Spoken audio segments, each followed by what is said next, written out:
محمد اویس مرصد قریب محمدی صاحب موجود ہیں کرسب سے. آج ہم سوال کریں گے خواب کے اندر کیا الٹی وغیرہ دیکھتا ہے، اس کو دیکھنا ہے کس چیز کی علامت ہے، کیا تعبیر ہے، آج ہم شیخ صاحب سے پوچھیں گے. السلام علیکم.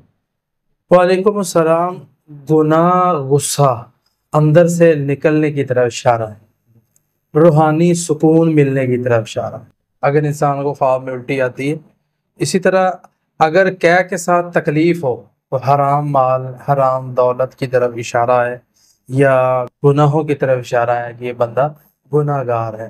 اسی طرح خواب اگر ایسے آتے ہیں آپ کو تو اس کا حل کیا ہے؟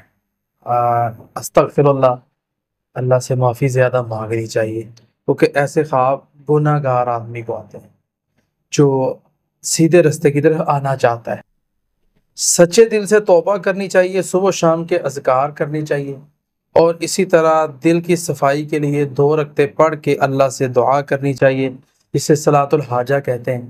تو اللہ تعالیٰ آپ کو آپ کے حالات آپ کے معاملات بہتر کر رہے ہیں. بہت شکریہ. جی ناظرین، اگلے پروگرام میں پھر حاضر ہوں گے. ہمیں اجازت دیجیے. اللہ حافظ. اعوذ باللہ من الشیطان الرجیم. بسم اللہ الرحمن